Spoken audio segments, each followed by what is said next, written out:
Analisis kasus gugatan Bernadia Raisa DKK soal royalti dalam Undang-Undang Hak Cipta. Yang pertama ada pendahuluan, yang kedua ada pokok pembahasan, yang ketiga ada pasal-pasal yang dipersoalkan, terus dilanjut nomor 4 analisis yuridis, yang kelima dampak dan implikasi, yang keenam kesimpulan. Berikut adalah analisis panjang dan mendalam terhadap kasus gugatan 29 musisi terhadap Undang-Undang Nomor 28 Tahun 2014 tentang Hak Cipta. Analisis kasus gugatan Bernadia Raisa DKK soal royalti dalam Undang-Undang Hak Cipta. Yang pertama, pendahuluan. Hak cipta merupakan hak eksklusif yang diberikan kepada pencipta atau pemegang hak untuk mengatur penggunaan karyanya dan memperoleh keuntungan dari penggunaannya. Dalam konteks industri, hak cipta menjadi hal yang sangat penting karena menyangkut imbalan ekonomi dan pengakuan moral terhadap karya dan penampilan musisi. Pada tanggal 11 Maret 2025, sebanyak 29 musisi di Indonesia menggugat Undang-Undang Nomor 28 Tahun 2014 tentang Hak Cipta ke Mahkamah Konstitusi. Mereka menilai bahwa regulasi yang ada saat ini tidak melindungi hak-hak pelaku pertunjukan secara adil, terutama dalam hal royalti konser dan pertunjukan langsung. Yang kedua, pokok permasalahan.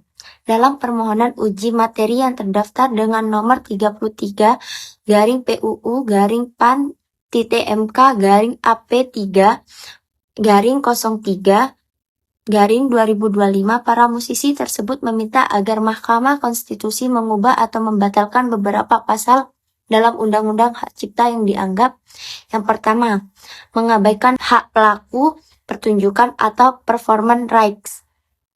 Yang kedua, memperkuat dominasi Lembaga Manajemen Kolektif Nasional atau LMKN tanpa pengawasan yang kuat. Yang ketiga, transparan dalam pengelolaan royalti konser dan siaran publik. 3. Pasal-pasal yang dipersoalkan. Yang pertama, pasal 23 ayat 5. Pasal ini mengatur bahwa royalti dikumpulkan dan dikelola oleh LMK atau LMKN, tetapi hanya mengakui pencipta lagu sebagai pihak utama penerima royalti. Kritik, para pelaku pertunjukan seperti vokalis dan band pengiring tidak secara langsung dijamin mendapatkan royalti meskipun merekalah yang membawakan lagu secara langsung kepada publik. Yang kedua, pasal 87-95, pasal-pasal ini mengatur tentang pembentukan peran dan wewenang lembaga manajemen kolektif. Namun dalam praktiknya LMK dianggap tidak transparan dan tidak akuntabel dalam menyampaikan laporan royalti. Dalam kritiknya, musisi karena merasa tidak memiliki kontrol atas kontribusi royalti yang tidak merata, bahkan banyak musisi muda atau independen yang tidak mendapatkan bagian apapun. Yang ketiga, pasal 9 ayat 3 menyebutkan bahwa pengguna karya cipta untuk tujuan komersial memerlukan izin dari pencipta lagu. Namun, dalam konser para musisi terkadang harus membayar untuk membawakan lagu yang mereka juga ikut mempopulerkan. Dalam kritiknya, hal ini tidak terasa adil bagi musisi yang juga pelaku pertunjukan, karena mereka berkontribusi dalam menciptakan nilai dari karya-karya tersebut. Yang keempat, analisis yuridis. Yang A, hak pelaku pertunjukan dalam hukum internasional. Indonesia adalah negara pihak dalam WIPO, Performance and Phonograms Treaty atau WPPT, yang secara tegas mengakui hak ekonomi dan moral pelaku pertunjukan. WPPT menjamin bahwa setiap artis atau musisi yang tampil memiliki hak atas imbalan ketika karyanya disiarkan ulang, hak kontrol atas distribusi rekaman suara atau visual dari pertunjukan. Undang-Undang Hak Cipta Indonesia belum mengadopsi ketentuan WPPT secara optimal sehingga terjadi kesenjangan hukum antara praktik internasional dan sistem nasional. B. Keadilan distribusi royalti. Banyak musisi mengeluhkan bahwa LMK atau LMKN terlalu memusatkan distribusi royalti pada musisi papan atas. Selain itu, Kurangnya audit dan laporan tahunan membuat sistem ini rawan penyimpangan.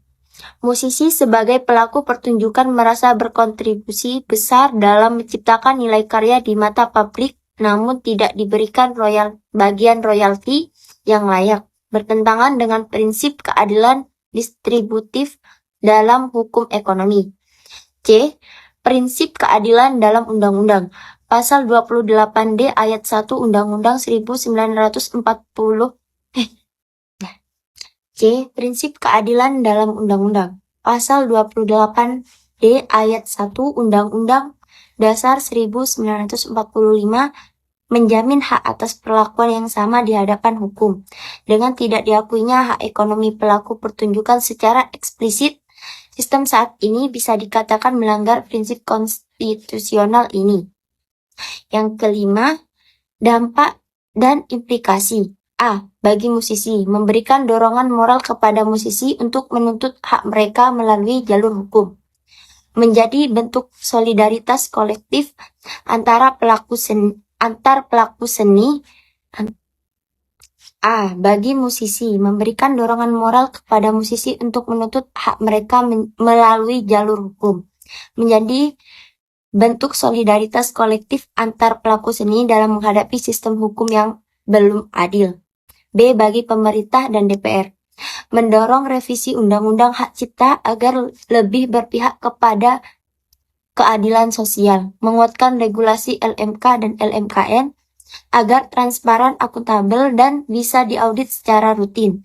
C. Bagi dunia pendidikan dan masyarakat, menjadi contoh bagaimana masyarakat sipil bisa mempengaruhi kebijakan hukum melalui mekanisme judicial review. Mengajarkan pentingnya literasi hukum bagi pelaku seni dan budaya. Yang keenam, kesimpulan. Jadi, kesimpulan di sini, kasus gugatan Bernadia Raisa DKK menunjukkan bahwa Undang-Undang Hak Cipta masih belum memberikan perlindungan yang utuh terhadap seluruh pelaku dalam ekosistem seni musik. Fokus pada perlindungan selama ini terlalu berpihak kepada pencipta lagu, sementara pelaku pertunjukan yang turut mempopulerkan dan memperdagangkan karya kurang mendapatkan tempat. Oleh karena itu, reformasi sistem royalti yang adil, transparan, dan berbasis digital menjadi sangat mendesak. Perubahan Undang-Undang Hak Cipta harus dilakukan dengan mempertimbangkan. Yang pertama, keadilan antar pelaku. Yang kedua, perlindungan hak moral dan ekonomi. Yang ketiga, standar hukum internasional. Terima kasih.